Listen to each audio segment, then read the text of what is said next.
नमस्कार साथियों, आज आपको डाबाली मंडी के शहर के अंदर जो कि राधा स्वामी कॉलोनी के बीच में आपको लेके आए हैं हमारे बड़े भैया रजनीश जी के साथ में।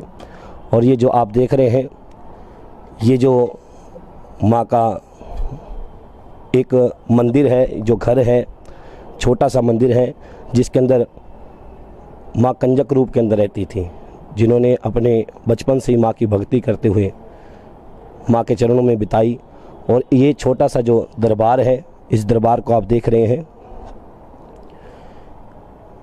ये दरबार में जो कन्या मीनू माता जी के नाम से जानी जाती हैं, उस कन्या ने इस छोटी सी, क्योंकि ये किसी टाइम के अंदर एक कच्चा कमरा था, इस कच्चे कमरे में माँ की वो भक्ति करती थी। भक्ति करते करते माँ के चरणों में, कहते हैं जिस तरह भक्त ध्यानों ने माँ की भक्ति की और माँ के चरणों में सेवा की, कहते दिन में गौएं चराई, रात को माँ भगवती के नाम का सिमरन किया, उसी तरह आज के समय में जो कि कलयुग के समय में माँ के चरणों में मीनू माता जी जो कंजक स्वरूपी, जो कि माँ की भक्त परम भक्तनी है, और कहते हैं मीनू माता जी ने माँ की पावन अखंड ज्योत अपने घर में जगाई थी। और अखंड ज्योत जगा के माँ को प्रत्यक्ष, जो कहते हैं प्रत्यक्ष देखा और माँ के दर्शन किए। कहते हैं जैसे जैसे माँ की भक्ति करती रही मीनू माता जी, जिस तरह माँ की भक्ति की, माँ की भक्ति करते करते भक्तों की संख्या माँ के दरबार में होने लगी और भक्तों की भीड़ लगने लगी। कहते हैं जो जो भक्तजन माँ के दरबार में आने लगा, माँ के चरणों में वो कन्या ने जैसे जैसे पुकार की, जैसे जैसे अरदास लगाई, तो उन भक्तों की हर एक की मनोकामना पूरी होने लगी। और जैसे जैसे मनोकामना पूरी होने लगी तो भक्तों की संख्या बढ़ती गई, बढ़ती बढ़ती आज संख्या करीबन 2-3 हज़ार के करीबन पहुंच गई। और ये जो माँ की पावन पूजा सेवा जो मीनू माता जी कर रहे थे, 27 सितंबर 2014 से जो कि माँ की पावन अखंड ज्योत जो कि उस कन्या ने जगाई और माँ की भक्ति करती रही। माँ की भक्ति करते करते जैसे भक्तों की संख्या बढ़ी तो उस कन्या ने माँ के चरणों में पुकार लगाई है, माँ कि ये जगह तो आपकी बहुत छोटी रह चुकी है, अब इस जगह पे संगत को कैसे बिठाऊं।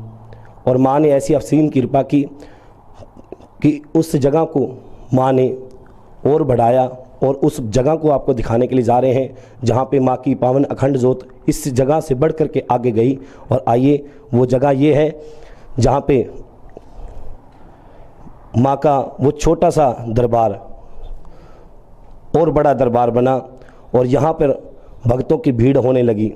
और जैसे जैसे भक्त आने लगे और कहते हैं उन भक्तों की मनोकामना पूरी होने से वो भक्त और हर्ष उल्लास से अपने साथ में संगत लेकर आते और कहने लगे हैं, हर शनिवार को जैसी माँ की चौकी लगती थी, माँ की भक्तों की संख्या बढ़ती गई। मगर अब मीनू माता जी भी अब माँ के दरबार में बैठे हाथ जोड़ते रहे कि माँ ये जगह भी आपकी कम पड़ गई है, अब हम पे कृपा करो, अब इस सभी संगत को कहाँ बिठाऊं। और कहते हैं माँ की ऐसी पार कृपा हुई, माँ ने इस दरबार से और भव्य दरबार इस हमारे डाबाली शहर के अंदर, जो कि डाबाली मंडी कहलाई जाती है, और राधा स्वामी जो कि कॉलोनी है, इस कॉलोनी में और भव्य माँ की कृपा हुई और भव्य मंदिर बना।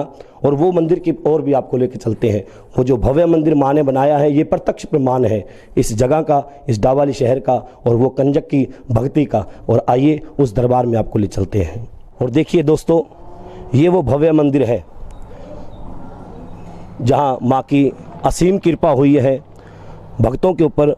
कहते हैं जो जो भक्त इस दरबार में आया, उन भक्तों की मनोकामना पूरी होती गई। जैसे जैसे भक्तों की संख्या बढ़ती गई, वैसे वैसे मैया ने ये दरबार भी भव्य बनाने की कृपा की है।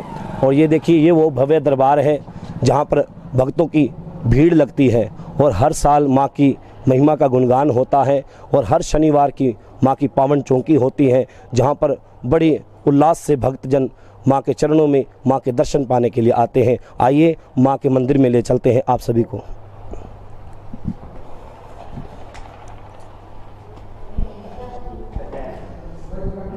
आप देख रहे हैं ये वही मंदिर है जहाँ पे माँ की अपार और असीम कृपा हुई है, भक्तों की हर एक की मनोकामना पूरी हुई है। कहते हैं कहाँ ये छोटा सा मंदिर था और आज माँ की अपार कृपा से और भक्तों के प्रेम भाव और श्रद्धा के साथ में जो उन्होंने माँ के चरणों में सेवा की और माँ की उस कन्यक ने जिसने माँ की भक्ति की, माँ की सेवा की, माँ की पावन अखंड ज्योत जगाई, वो माँ की पावन अखंड ज्योत आपके सामने जग रही है।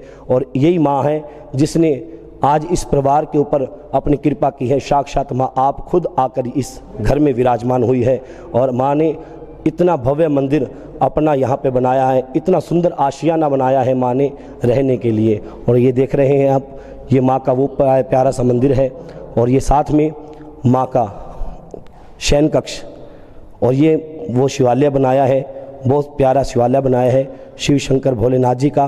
और ये माँ का शयन कक्ष है जहाँ माँ ने खुद रहने के लिए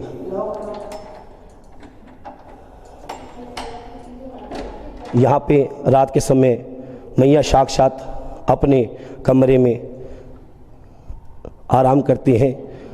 और ये मैया का शयन कक्ष है और ये माँ का भव्य मंदिर है जहाँ पर और इसी दरबार में माँ की कृपा से उन भक्तों की मनोकामना पूरी होती है। आइए माँ के दरबार में ले चलते हैं आप सभी को। और ये जो आप देख रहे हैं हमारे जो माँ के भक्त मीनू माता जी, जिन्होंने बचपन से माँ की भक्ति की है और बड़ी कृपा रही है इनके ऊपर माँ की। और कहते हैं ये वही कन्या है, वही मैया जी हैं जिन्होंने माँ के दरबार में भक्तों के लिए फरियाद की और जो जो दीन दुखिया माँ के दरबार में आया उन सब की मनोकामना माँ के चरणों में अरदास लगाकर पूरी करवाई। और ये देखिए माँ के दरबार में आपको माता जी से मिलवाते हैं। आइए आपको मिलाते हैं वो कन्या जिन्होंने माँ को साक्षात पाया, मीनू माता जी जो कि माँ की भक्त हैं। और आइए, हाँ मीनू माता जी, जय माता दी। आप इस भक्ति लाइन में कब से आए और कैसे मैया जी को आपने पाया, ये हमारे दर्शकों को बताना है आपने। जी मैं भक्ति लाइन में मैं 7th क्लास में थी, तब से मतलब महामाई मुझे दर्शन देती थी हर अष्टम की अष्टम। मुझे नहीं पता होता था कि किस तरीके से, मतलब मैं नहीं जानती थी महामाई को जब मैं 7th क्लास में थी, क्योंकि हमारे पूजा वैष्णो मैया की होती थी और महाकाली माँ को हम नहीं मानते थे। जैसे ही यहाँ पे एक जस्सी दरबार है, बठिंडा के नज़दीक है, यहाँ से 17 किलोमीटर दूर है, तो वहाँ पे जैसे हमने जाना चालू किया तो हर अष्टम के अष्टम माँ ने मुझे दर्शन देना चालू किया। माँ हर अष्टम के अष्टम मुझे दर्शन देती, तब मैं समझ जाती कि आज माँ की मतलब अष्टम है। उसी दिन मैंने जस्सी दरबार जाना, धीरे धीरे मेरे ऊपर महामाई की कृपा होने लगी, लेकिन हम इस चीज़ को नहीं पहचान पाए। उस टाइम पे ये था कि मानता नहीं थी, तो मैं बीमार रहने लगी धीरे धीरे। डॉक्टरों का इलाज नहीं था, हर समय ये सोचते कि कहाँ पे क्या कराएं, डॉक्टर भी जवाब दे देते थे, इतना मैं बीमार रही। उसके बाद धीरे धीरे चलो दवाइयों से चक्कर चलता रहा, करते करते 5-6 साल निकल गए। जब मैं +1 में थी मतलब कॉमर्स फर्स्ट ईयर था मेरा कॉमर्स में, तब मैं अचानक से बीमार हुई और इतनी बीमार हुई कि डॉक्टरों के कि बस का नहीं था और मतलब इतना बुरा हाल था कि किसी ने मुझे क्या बताया, किसी ने कुछ। तो अचानक से ही मतलब हमारे ही परिवार में थे, तो उन्होंने कहा कि आप वहाँ पे लेके जाइए, जो कि पीरों की सेवा करते थे। वहाँ पे हमें लेके गए तो उन्होंने कभी कुछ बताया, कभी कुछ बताया, भूत प्रेत बताया। उनको भी समझ में नहीं आया कि महामाई का चक्कर था। तो करते करते उन्होंने इलाज किया, कोई 1 बार नहीं 10 बार उन्होंने इलाज कर दिया, लेकिन माँ थी वो सामने नहीं आई। माँ भी तो भक्तों की परीक्षा लेती है। तो उसके बाद जैसे ही मैया रानी की कृपा हुई, मैं 2 साल मेरे निकल गए करते करते उनके पास जाते जाते। कभी उन्होंने किस चीज़ का इलाज किया, कभी किस चीज़ का, बहुत पैसा खर्च किया हमने। ये था कि सारा दिन मम्मी पापा जो भी कमा के लाते, भाई लग के जो पूरे दिन का काम करते थे, सारा मेरी दवाइयों पे जाता, सारा मेरा उसी इलाज में जाता। तो करते करते उसके बाद है जो महामाई की ऐसी कृपा हुई, मैं कॉलेज में थी उसी दिन महामाई का अचानक से प्रवेशी हुई और उसके बाद है महामाई ने जो वचन किए, तो माँ ने सीधा जागरण मांगा क्योंकि घर वाले भूल के बैठे थे, वही कारण था। माँ ने याद दिलाया और जो फर्स्ट जागरण था हमारा वो लगा था 27 सितंबर को 2014 में, जब मैं कॉलेज में पढ़ती थी। सेकंड ईयर था मेरा, बीकॉम सेकंड ईयर था जी। तो बस उसके बाद महामाई ने वचन किया। माँ ने बोला, कहते कि तू मेरी सेवा कर। मम्मी पापा का सपना था एक कि नहीं सेवा नहीं कर सकती। माँ को बोला कि माँ इसकी शादी भी करनी है, हमने पढ़ाना भी है। मेरा सपना था एक जॉब करना, भी जॉब लगना।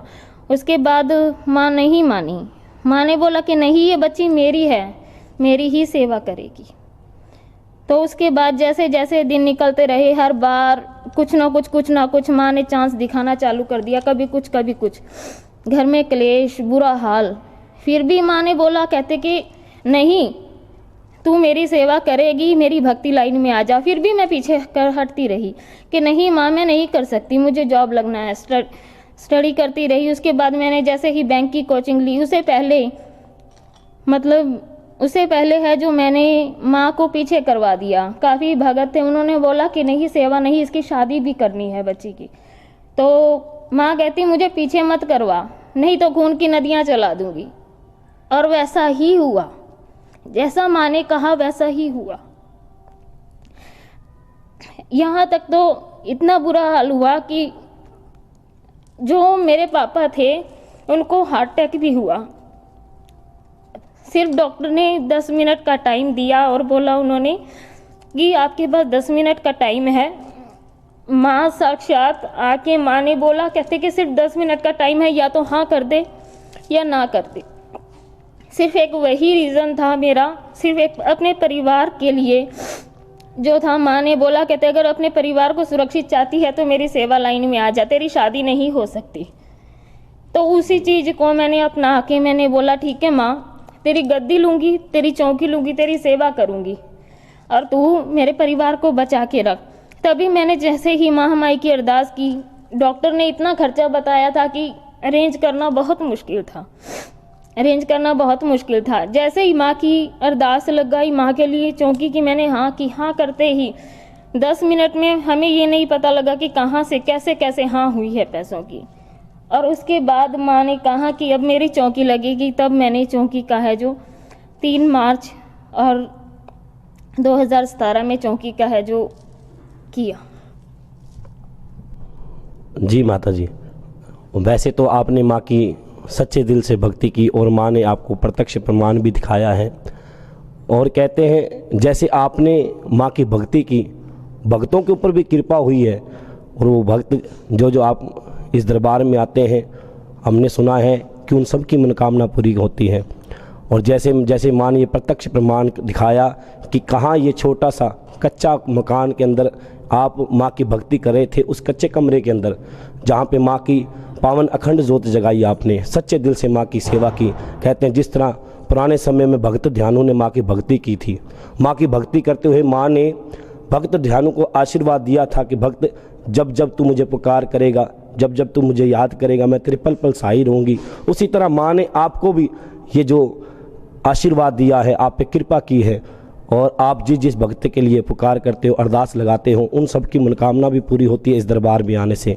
और ये जो माँ की कृपा हुई है, और आप इससे कितना खुश हो, और आप ये कब तक करते रहेंगे माँ की भक्ति। और आप अपने परिवार के बारे में और अपने विवाह के बारे में और इसके बारे में आप क्या कहना चाहते हैं? जी, महामाई ने इतनी कृपा की है। जब माँ आई थी तब कुछ नहीं था, कच्चा मकान था।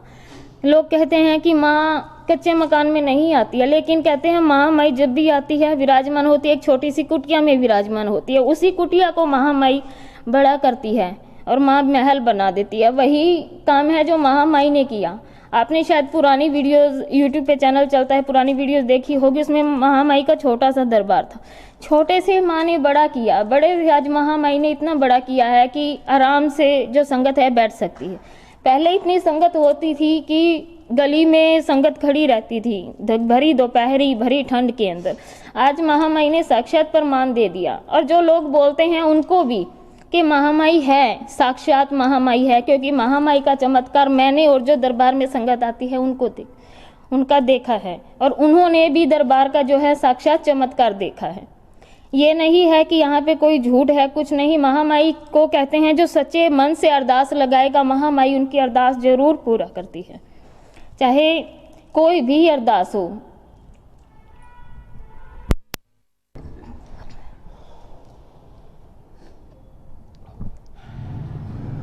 तो फिर माता जी आपने आगे के बारे में क्या सोचा? हमने सुना है कि जो आपके दरबार में संगत आती है, ये मैया के पावन दरबार में संगत आती है, भाव के साथ में आती है, और जो आपके माता पिता जी हैं वो आपके भविष्य को लेकर भी चिंता करते हैं, तो इसके बारे में आपने क्या सोचा?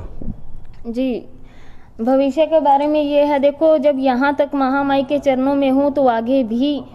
और रही बात शादी की, तो शादी को तो त्याग ही रखा है, ये समझो कि मेरा जीवन एक त्यागा हुआ है।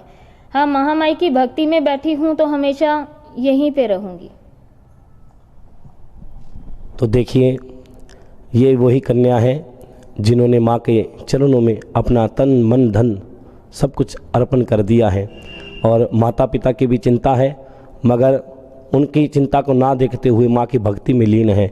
ये वही मीनू माता जी हैं।